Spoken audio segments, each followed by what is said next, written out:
Doors make me a track star, slamming old school, hand me a trophy, cause I'm gonna beat you, time for you to bring it, if you got it then it's go, oh, probably gonna win it and the loser's going home, give me just a minute, you'll be handing me the gold, oh, so get your game on, get your game on, time for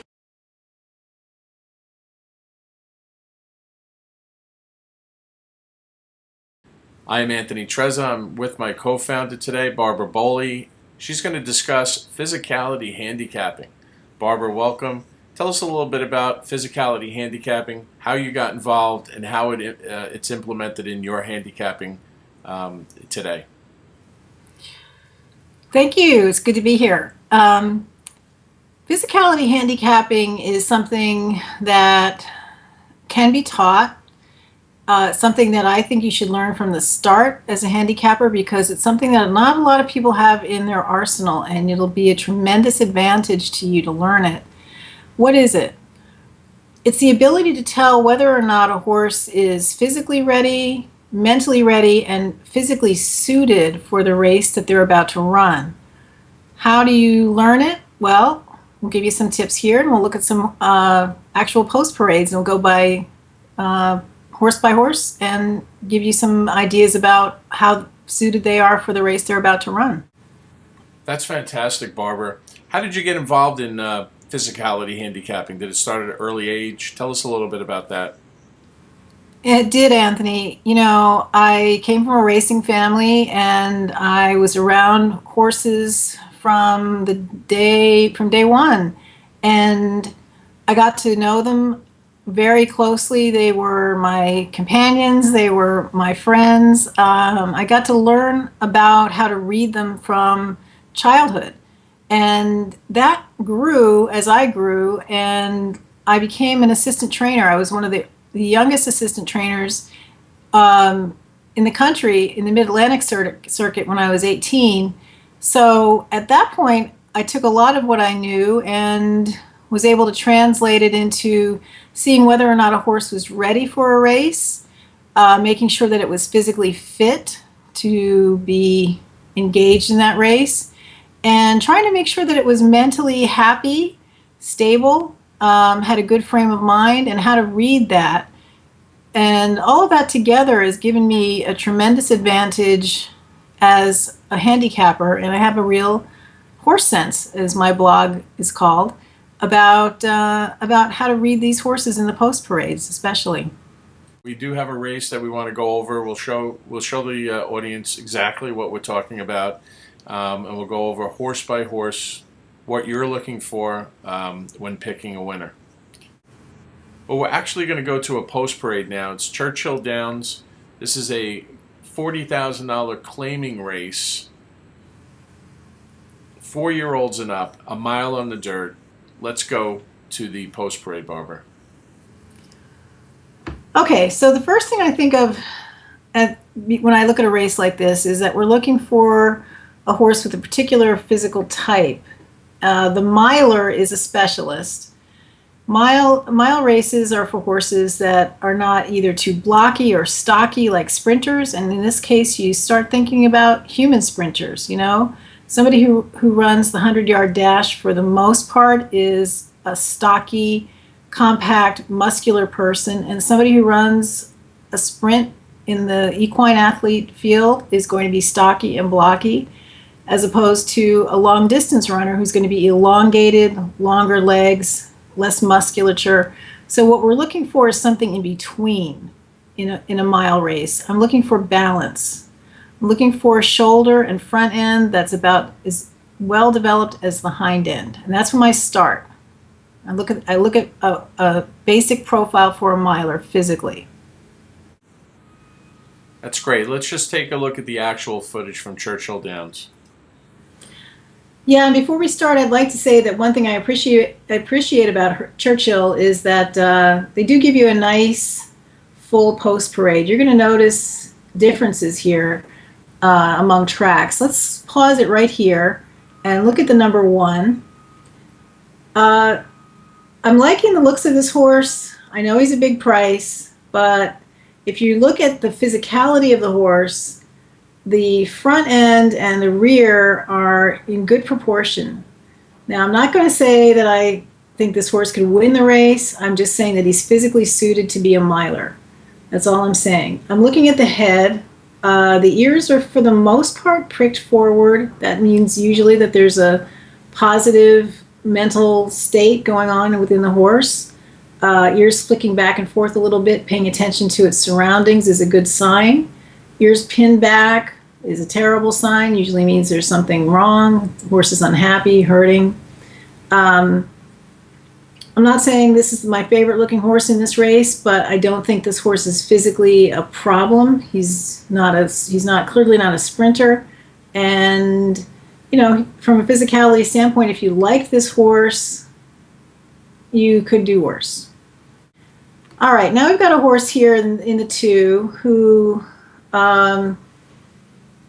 this has what I would call a lot of bling on him. He's got a lot of equipment. Whether or not that's a problem is something you should look into based on what he's had in the past.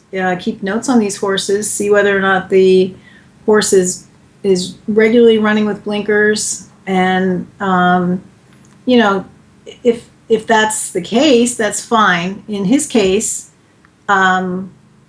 blinkers have been part of his arsenal for a long time. So that's just the way he runs. He's also had front bandages, which I don't see today. Interesting. Just something to note. The other thing that I see about him is that for a male, he's being very attentive to his pony. Female horses tend to lean on their ponies a little more than males. This is an experienced horse. I don't really love the fact that he's so focused on his pony at this point. But looking at him from a physical point of view, he was a little bit on edge. His ears are back, if you notice a bit, and I don't really love his demeanor. He's also got a good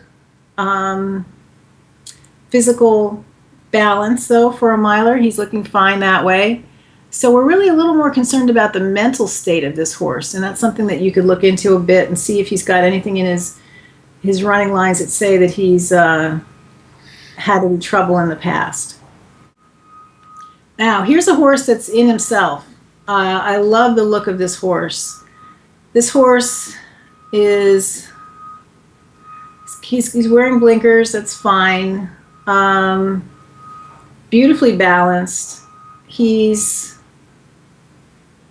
self-contained, and that's something that you want to look for. This horse is not really worried about what's to his left, right, front of him. He's within himself. So he's got a very good mental state coming into this race. He's also got great balance. I love his shoulder. It's a big shoulder. If you look from the point of where the jockey's knee is down to where the horse's leg starts, that's a long shoulder. It's kind of a turfy shoulder, honestly, but this is a dirt race. It's okay. It's okay. What we want to make sure is that he's got enough engine in the rear to push him along on a dirt surface, and we'll cue up again and see how he looks in the rear. Look at his demeanor. It's just fabulous. He's dancing a bit. He's not overly concerned about his surroundings. Now we're coming up to the 4. 4 is a beautiful animal. Got a beautiful bowed neck. What I like about the 4 is his energy level. Also got good balance in the 4 and rear end.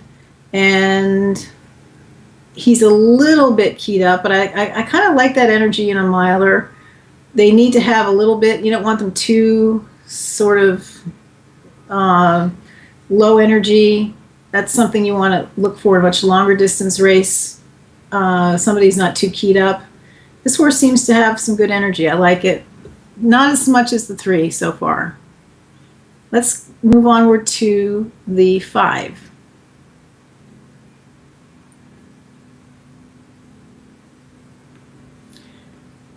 Now this horse is really well muscled in the rear. This horse looks fantastic. He is the favorite.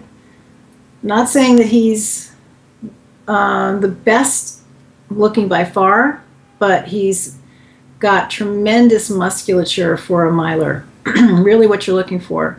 If you look at his front shoulder, from the jockey's knee down, you can actually see the muscles. You can see that he's got a fairly wide chest because you can see the pectoral muscles just below the shoulder muscle. And look at that engine in the back. This horse is also very within himself and positive. Look at the ears erect, and he's looking very good. Yeah, I was going to say the first thing, he was the horse that popped out of me so far out of the first 5. He looked very strong in the chest to me. Yeah, that's something you especially want in turf horses, but this horse just happens to have it, and it's only a bonus in a dirt horse if they've got the rear, and he really does. You see how rounded he is just before you come across the point of the tail. This is a nice looking horse, and I see why some people would pick him as the favorite from a physicality standpoint. I have not looked at any of these PPs. That was the purpose of this exercise, but he's looking very strong. I do want to point out that none of these horses looks so exceptional at this point that I would say they were a lock. And if you look at the odds, it's reflected in that. It's kind of an interesting odds board. It's not really very spread out. And that is reflected in the way the horses look. They're all okay. This one happens to be the best so far. And let's go on to the 6 and see how the 6 looks.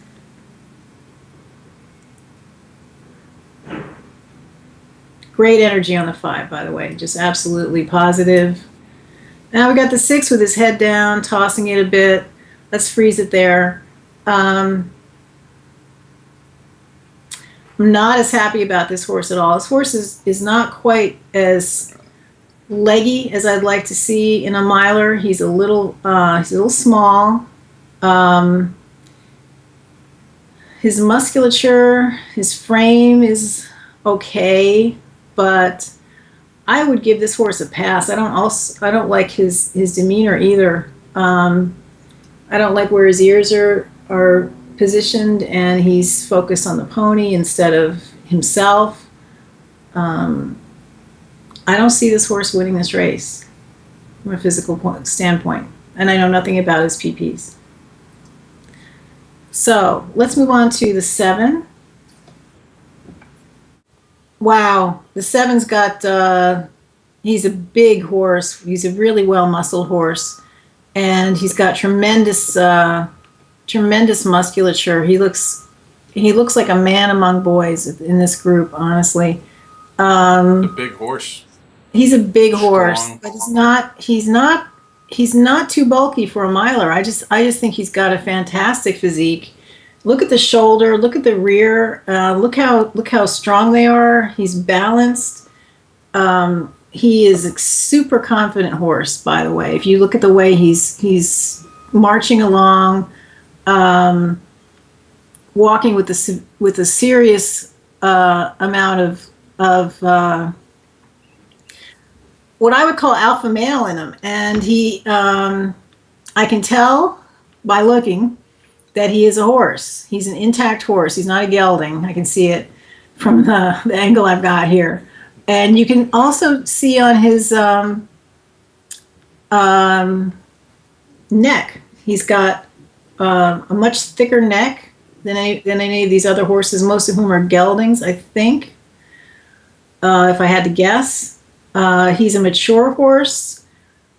He's the strongest one in this bunch easily. Now, is he the fastest? I'm not sure, but he's certainly the most impressive physical specimen. So let's move on to the last horse in the field, the 8, and then here we just have the opposite. Here's the least impressive physical specimen, in my opinion. here's a horse. If you were able to stop and compare the 7 and the 8, just take a look at the difference in the shoulder, in the hindquarters, in the overall development. And he's also a rather awkward moving horse, this 8. I was going to say his gait is a little off. Yeah, we can get into gait analysis in a future session, but he's a bit of an ugly mover. Doesn't mean he can't win, but the better and smoother gait a horse has is important for 2 reasons. One of which may tell you whether or not they're sore. I'm not gonna pin that on this horse at this point. I just think he's got kind of an ugly gait. The better and smoother the gait, though, the more likely the horse can cover ground and do it efficiently, because they've got all the 4 limbs working in tandem in a very efficient way. So he would certainly be a toss for me on a physicality standpoint. Right, the only clear-cut toss really in this field of pretty evenly matched horses in terms of odds. This was a challenging one you gave me, Anthony. This was not easy, because this is not one where you've got Secretariat among his first stakes race competitors or something. This is a bunch of fairly evenly matched horses, and their physical type is rather complex to analyze because it's that mile look that you're looking for. You're looking for a balanced horse. I think it's going to be interesting to see what happens in this race. I don't know. Let's go to the tape and see. Okay, so let's go to the race, Barbara, and see how it plays out. Before we go to the race, what are you thinking at this point? We have a fairly even tote board there, and so this is a great race to use your physicality handicapping, maybe to make a final judgment. Yeah, it's not an easy one. It's not an easy one, Anthony. These horses are pretty well matched. I told you my 2 top picks. I like the 7 a lot, and I happen to like the 5. Okay. Not too many that I was going to throw out, though. I'm not sure. So wide open race. Let's go to the race itself, and let's see how it plays out.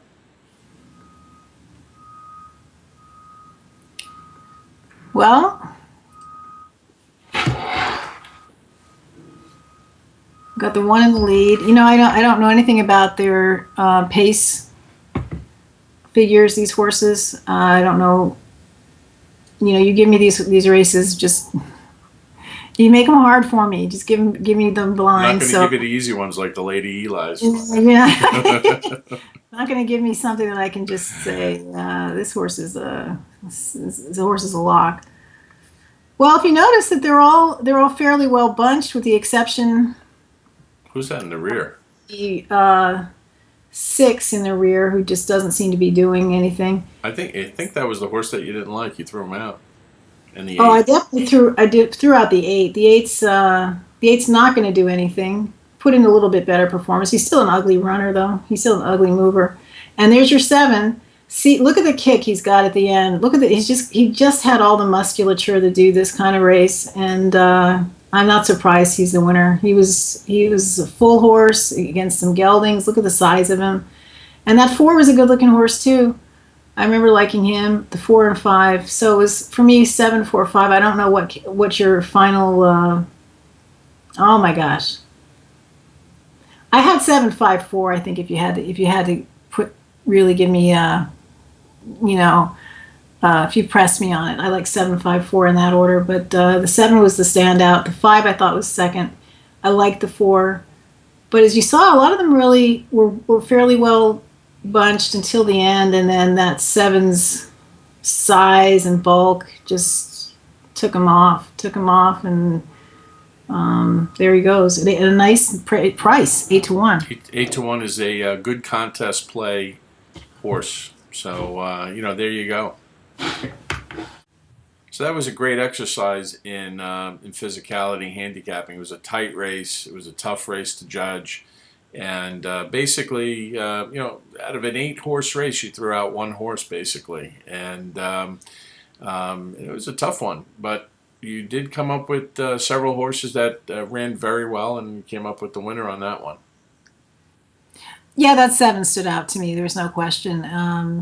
Some of the others were a little bit harder to distinguish, but I liked the 3 that did perform pretty well. But if you're going to start physicality handicapping, don't start with dirt milers who are experienced. You're going to start with maidens, and that's something that we're going to be able to offer you in another segment. And look forward to you coming back and seeing what we can do for you in terms of learning these skills and enhancing your success at the track and in contests. That was great. Thank you, Barbara. You're welcome. Track stars slamming old school, hand me your trophy, 'cause I'm gonna beat you. Time for you to bring it. If you got it, then it's go. Oh, probably gonna win it, and the loser's going home. Give me just